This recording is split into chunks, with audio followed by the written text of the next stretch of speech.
जंगल में हर किसी जानवर के लिए अगर कोई जानवर अजनबी है तो वो है ब्लैक पैंथर। यानी जंगल के सारे जानवर अगर ब्लैक पैंथर को देख लेते हैं तो वे सब यही सोचेंगे कि यार ये कौन सा जानवर आ गया हमारे जंगल में। इंडिया के कबिनी फॉरेस्ट में एक साया नाम का ब्लैक पैंथर कई महीनों से इलाके की तलाश में भटकते रहता है और जंगल के सारे जानवर उसे ऐसे देखते रहते हैं मानो उन्होंने कभी ब्लैक पैंथर को देखा ही ना हो। इलाके की तलाश करते करते साया स्कारफेस नाम के तेंदुए के इलाके में चला जाता है, जिसके चलते स्कारफेस अपने इलाके को बचाने के लिए न केवल साया से लड़ता है बल्कि उसे लड़ाई में हरा भी देता है। लड़ाई के दौरान ब्लैक पैंथर के चेहरे पर काफी गहरी चोट लग जाती है। इसके बावजूद भी वो ब्लैक पैंथर स्कारफेस के इलाके में ही रहता है ताकि वो स्कारफेस से बदला ले सके। तो चलिए दोस्तों जानते हैं कि क्या ब्लैक पैंथर स्कारफेस से उसका इलाका छीन पाता है या नहीं, और जानते हैं कि उसे जंगल में सरवाइव करने के लिए किन किन चुनौतियों का सामना करना पड़ता है। यार चैनल पर पहली बार आए हो तो चैनल को सब्सक्राइब जरूर कर देना और साथ ही साथ बेल आइकन को भी दबा देना ताकि ऐसी ही इंटरेस्टिंग वीडियोस की नोटिफिकेशन आप लोगों तक सबसे पहले पहुंच सके। नमस्कार दोस्तों, मेरा नाम है विकी पाटिल और स्वागत है आपका फैक्ट लिमिटेड चैनल पर।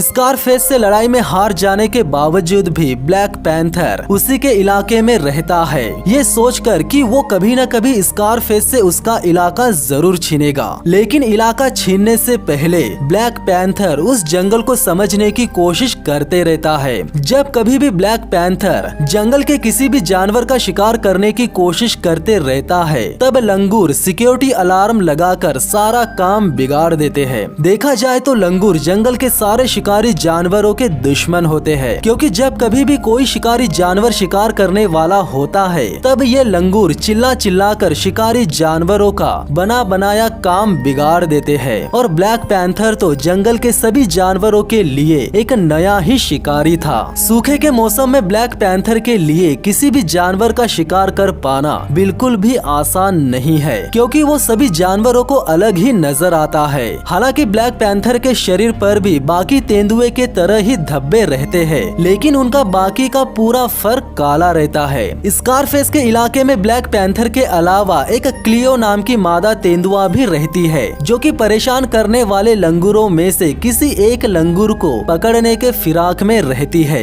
स्कारफेस क्लियो को शिकार करने की पोजीशन लेते हुए देख लेता है, लेकिन वो क्लियो के काम में टांग नहीं अड़ाता और वो जो कर रही है उसे करने देता है। लेकिन अफसोस कि क्लियो के हाथ में एक भी लंगूर नहीं आता। वो कोशिश तो जी जान से करती है, फिर भी एक लंगूर किसी न किसी तरह बचकर निकल ही जाता है। क्लियो को स्कारफेस के इलाके में देखकर ब्लैक पैंथर पूरी तरह से ठान लेता है कि चाहे कुछ भी हो जाए स्कारफेस से उसका इलाका छीनना ही होगा। क्लियो ताकतवर होने के साथ साथ खूबसूरत भी रहती है और इसी वजह से वो क्लियो के करीब जाने की कोशिश करते रहता है, लेकिन उसे ये पता नहीं रहता कि क्लियो तो पहले से ही स्कारफेस की पार्टनर रहती है। दोनों को एक साथ पेड़ पर देखकर साया यानी वो ब्लैक पैंथर वहाँ से चला जाता है। क्लियो स्कारफेस के बच्चों की परवरिश करते रहती है और वो जानती है कि जिस तेंदुए का पूरे इलाके पर राज हो उसके साथ मिलन करने से बच्चों के जिंदा रहने की गुंजाइश बढ़ जाती है। कबिनी के जंगल में ब्लैक पैंथर के लिए केवल स्कारफेस ही एक मुसीबत नहीं है, उस जंगल में कुछ और भी है जो उस ब्लैक पैंथर के लिए सबसे बड़ी मुश्किलें पैदा करती है, और वो है उस जंगल की तेज गर्मी।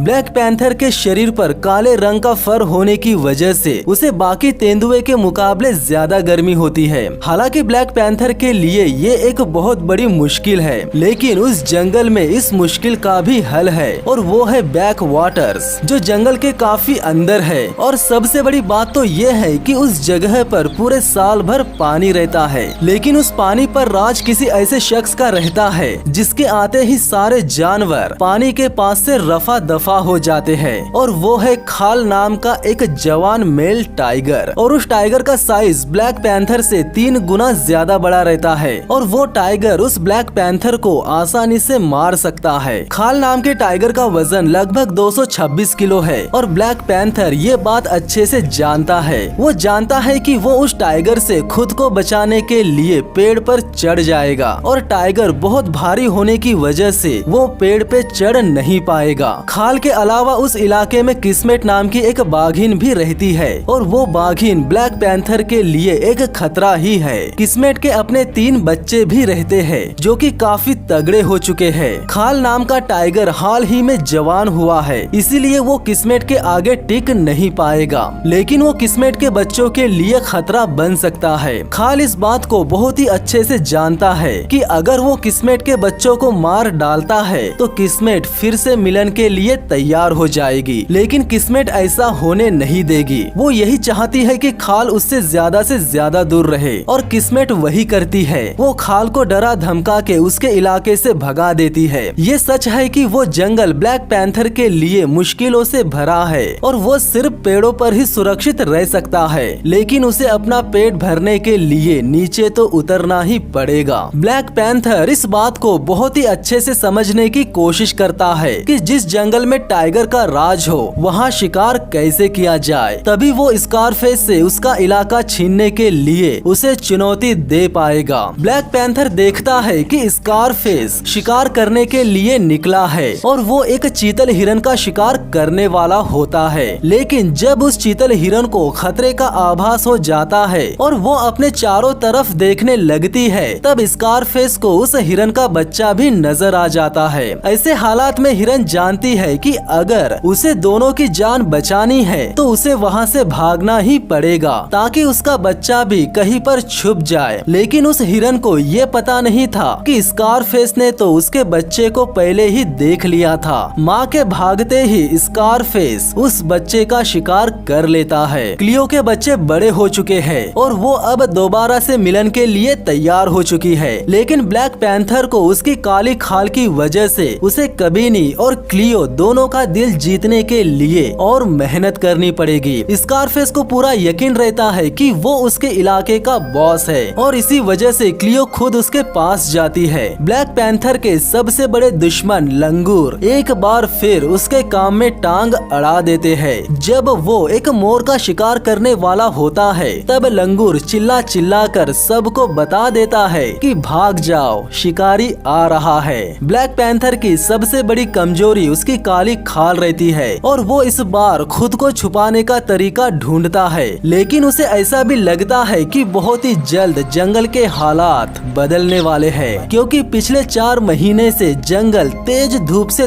तप रहा है, लेकिन जल्द ही सब कुछ बदल जाएगा क्योंकि मानसून आ चुका है जंगल के सभी जानवरों को राहत देने के लिए और खासकर ब्लैक पैंथर के लिए भी। ब्लैक पैंथर बारिश के मौसम में एक चीज पर गौर करता है, आसमान के बादल और जंगल के पेड़ों पर लगी ढेर सारी पत्तियां जिनसे छाया मिलती है और ये छाया जंगल के कोने कोने में बिखरी पड़ी है, जिसके चलते दिन में भी अंधेरा रहता है और ऐसे अंधेरे में ब्लैक पैंथर दिन में भी खुद को आसानी से छुपा सकता है। जब वो जमीन पर रहता है और किस्मेट उसके आसपास ही रहती है तब वो ब्लैक पैंथर किस्मेट के डर से खुद को छुपा लेता है। अगर किस्मेट उसे देख लेती तो उसका खेल खत्म हो जाता, लेकिन अब तक उस ब्लैक पैंथर ने कबीनी को समझने का तरीका ढूंढ लिया था। हालांकि ब्लैक पैंथर ने कबीनी को अच्छे से समझ लिया था, इसके बावजूद भी जंगली कुत्तों के हाथों उसकी जान जाते जाते बचती है। यहाँ तक कि कुत्ते उस ब्लैक पैंथर को मारने के लिए पेड़ पर भी चढ़ने की कोशिश करते रहते हैं, लेकिन कुदरत ने उन्हें पेड़ पर चढ़ने के लिए नहीं बनाया है। कहते हैं कबीनी के जंगल में अगर किस्मेट जंगल के जानवरों की रानी है तो वहाँ के हाथी देवताओं जैसे है, क्योंकि बहुत बार हाथी शिकारी जानवरों से दूसरे जानवरों की जान बचाते हैं। कबीनी में एक हाथी ऐसा भी है जिसे हर कोई सम्मान देता है और उसका नाम है बोगेश्वरा, और कहते हैं कि एशिया में उस हाथी के दांत सबसे लंबे हैं। जंगल में कोई भी जानवर हाथियों से उलझने की कोशिश नहीं करता और तेंदुए तो बिल्कुल भी नहीं, लेकिन अगर बात गुस्सेल और कम उम्र के बाघ की जाए तो मसला कुछ और ही होता है। खाल नाम का टाइगर एक हाथी के बच्चे को अपना निशाना बना लेता है, लेकिन हाथी का झुंड झुंड खुले मैदान में होने के कारण खाल अपने आप को ठीक से छुपा नहीं पाता और दूसरे जानवर उसे देखकर उसका इरादा समझ लेते हैं और एक साथ चिल्ला चिल्ला कर खाल की पोल खोल देते हैं, जिसके चलते हाथी अलर्ट हो जाते हैं और सारे हाथी बच्चे की हिफाजत करने में लग जाते हैं। कबीनी के माहौल में फिर से बदलाव आने लगता है। मानसून का मौसम खत्म होने लगता है। इससे पहले कि कबीनी का जंगल सूख जाए, हर कोई मौजूदा वक्त का भरपूर फायदा उठाने की कोशिश करते रहता है और आखिरकार वो वक्त आ ही जाता है, यानी जंगल एक बार फिर सूख जाता है और ब्लैक पैंथर के लिए मुश्किलें फिर से बढ़ जाती है। यानी सूखे के मौसम में वो अपने आप को छुपा नहीं पाता, लेकिन उसने बारिश के मौसम में काफी कुछ सीख लिया था। उसने इस बात को अच्छे से सीख लिया था कि वो छाया में अच्छे से छुप सकता है, जिसके चलते वो सूखे के मौसम में भी अंधेरा ढूंढ सकता है और उसने खुरापाती लंगूरों से बचने का तरीका भी ढूंढ लिया है। पहले उसके लिए सूखे के मौसम में शिकार कर पाना पॉसिबल नहीं था, लेकिन इस बार वो सूखे के मौसम में भी बड़ी ही चालाकी से एक हिरन का शिकार करने के लिए निकल जाता है। कोई अलार्म कॉल नहीं आती, उसे बस हिरन के झुंड के थोड़ा करीब पहुंचने की जरूरत रहती है। एक बार वो रेंज में पहुंच जाए, उसके बाद खुरापाती बंदर चाहे कितना ही चीखते चिल्लाते रहे, उसे कोई फर्क नहीं पड़ेगा और आखिरकार वो एक हिरन का शिकार करने में कामयाब हो ही जाता है। हर शिकार के साथ वो ज्यादा ताकतवर और कॉन्फिडेंट होता जाता है। जल्द ही स्कारफेस उसके सामने होगा और उसके इलाके पर राज करने के लिए वो स्कारफेस से भिड़ेगा। ब्लैक पैंथर ने देख लिया है कि क्लियो ने शिकार कर लिया है और वो शिकार काफी बड़ा रहता है। क्लियो के बच्चे काफी बड़े हो चुके हैं और हो सकता है उसने आखिरी बार अपने परिवार के लिए शिकार किया होगा, लेकिन वो घबराई हुई रहती है और उसके बच्चे छुपे रहते हैं क्योंकि खाल क्लियो के परिवार के तरफ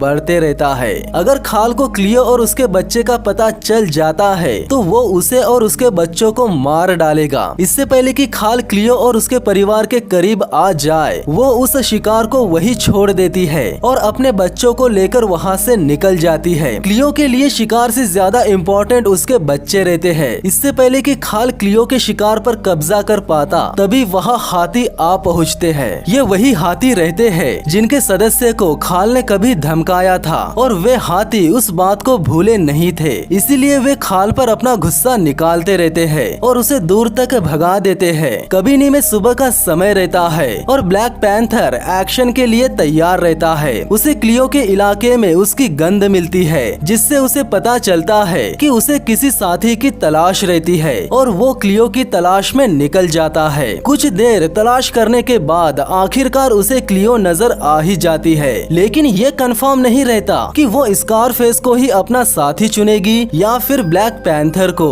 लेकिन इस बार क्लियो साया यानी ब्लैक पैंथर को ही अपना साथी चुनती है। लेकिन कुछ देर बाद स्कारफेस उन दोनों को साथ में देख लेता है और ब्लैक पैंथर भी यही चाहता है कि आज फैसला हो ही जाए, जो होगा देखा जाएगा। वो स्कारफेस से लड़ने के लिए आगे बढ़ता है, लेकिन इस बार पता नहीं क्यों स्कारफेस ब्लैक पैंथर से लड़े बिना ही डर कर पेड़ पर चढ़ जाता है। इसके बावजूद भी ब्लैक पैंथर स्कारफेस से लड़ने के लिए न केवल उसका पीछा करता है, बल्कि वो भी पेड़ पर चढ़ जाता है और पेड़ पर ही स्कारफेस की अच्छे से धुलाई करता है। ब्लैक पैंथर से हार जाने के बाद स्कारफेस वहाँ से निकल जाता है और क्लियो और साया की जोड़ी जंगल पर राज करने लगती है। लेकिन जंगल पर राज किसी और का भी रहता है और वो है ये। तो दोस्तों, जंगल में जीने के लिए जिस तरह से ब्लैक पैंथर ने सरवाइव किया, उसके बारे में आपका क्या कहना है कमेंट करके जरूर बताना। और अगर आपने मेरे सेकंड चैनल रहस्य लिमिटेड को सब्सक्राइब नहीं किया है तो कर लीजिए। बहुत ही जल्द उस चैनल पर वंदे भारत मिशन का एक बेहतरीन वीडियो आने वाला है। चैनल के लिंक डिस्क्रिप्शन में दे दी है, जल्दी से सब्सक्राइब कर लीजिए। तो मिलते हैं नेक्स्ट वीडियो में, तब तक के लिए धन्यवाद।